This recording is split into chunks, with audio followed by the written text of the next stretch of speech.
Hello guys, welcome back to my YouTube channel.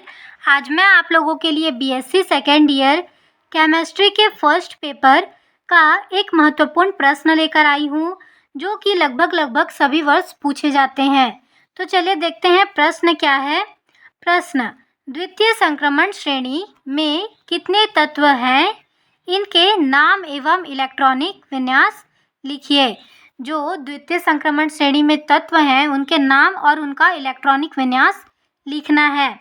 तो सबसे पहले हम समझेंगे कि संक्रमण तत्व क्या होता है। आधुनिक आवर्त सारणी में जो अभी चल रहा है, उस आवर्त सारणी में या पेरियोडिक टेबल में एस ब्लॉक तथा पी ब्लॉक के तत्वों के मध्य डी ब्लॉक के तत्व पाए जाते हैं। चलिए पेरियोडिक टेबल में देखते हैं। यहाँ देखिए, ये वाला जो है, यहाँ से यहाँ तक एस ब्लॉक है और यहाँ से यहाँ तक डी ब्लॉक है और यहाँ से यहाँ तक पी ब्लॉक है। तो इन दोनों के मध्य, मतलब ये वाला जो एरिया है, ये डी ब्लॉक के तत्व हैं। इन्हें ही संक्रमण तत्व कहा जाता है। समझ में आया? या फिर हम ये भी बोल सकते हैं, डी ब्लॉक के तत्वों को ही सामूहिक रूप से संक्रमण तत्व कहते हैं। डी ब्लॉक के तत्वों को संक्रमण तत्व इसलिए कहते हैं क्योंकि इनके गुण अति क्रियाशील एस ब्लॉक की धातुओं तथा अधिकांशतः सहसंयोजी यौगिक बनाने वाले पी ब्लॉक के तत्वों के मध्य संक्रामी होते हैं। ये तो जान लिए कि संक्रमण तत्व क्या है, लेकिन ये द्वितीय संक्रमण श्रेणी क्या है, आपको पता है? नहीं? तो चलिए देखते हैं कि द्वितीय संक्रमण श्रेणी क्या है। पेरियोडिक टेबल में देखिए, जो ये डी ब्लॉक है, तो इसका जो ये फर्स्ट वाला लाइन है, ये प्रथम संक्रमण श्रेणी है, ये द्वितीय संक्रमण श्रेणी है, ये तृतीय संक्रमण श्रेणी है और ये चतुर्थ संक्रमण श्रेणी है। तो आज हम इसके बारे में जानेंगे, ये वाला लाइन के बारे में। इसे क्या कहते हैं? द्वितीय संक्रमण श्रेणी।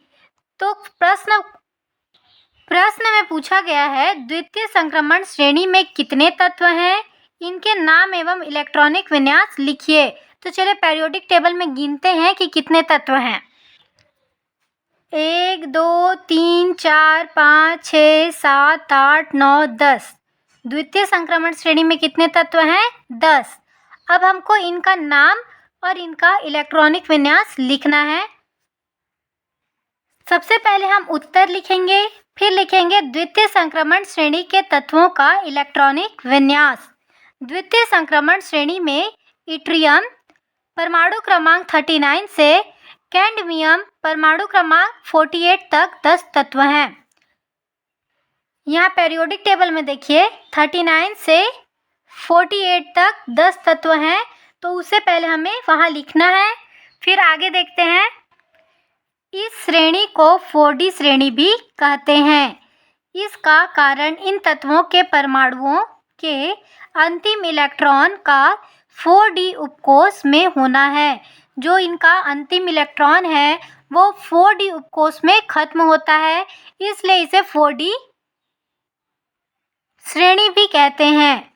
इन तत्वों का सामान्य इलेक्ट्रॉनिक विन्यास 4D 1 से लेकर 10 तक भरते हैं और 5s 0 से लेकर 2 तक होता है। तो चलिए अब देखेंगे इसका इलेक्ट्रॉनिक विन्यास। द्वितीय संक्रमण श्रेणी के तत्वों का इलेक्ट्रॉनिक विन्यास। सबसे पहले इधर परमाणु संख्या लिखेंगे या फिर परमाणु क्रमांक लिखेंगे, वही होता है, ठीक है। फिर तत्व लिखेंगे, फिर उसका संकेत लिखेंगे, फिर उनका इलेक्ट्रॉनिक विन्यास लिखेंगे। तो जो द्वितीय संक्रमण श्रेणी है उसमें सबसे प्रथम में आता है 39वां परमाणु क्रमांक इट्रियम का। इट्रियम का संकेत होता है, सिंबल होता है Y और इसका इलेक्ट्रॉनिक विन्यास होता है Kr4D1। यहाँ 4D उपकोष में 1 भरना है और 5s में 2 भरना है। फिर होता है 40 नंबर पे, मतलब 40 परमाणु क्रमांक पे जिरकोनियम। जिरकोनियम का सिंबल होता है Zr और इसका इलेक्ट्रॉनिक विन्यास होता है Kr4D2। टू 5s2, ठीक है। फिर होता है परमाणु क्रमांक 41 की बारी, और इसमें होता है नियोबियम। नियोबियम का संकेत है Nb, इलेक्ट्रॉनिक विन्यास है Kr4d4 5s1। फिर 42 परमाणु क्रमांक पे है मोलिब्डेनम, जिसका संकेत होता है MO, इसका इलेक्ट्रॉनिक विन्यास है Kr4d5 5s1।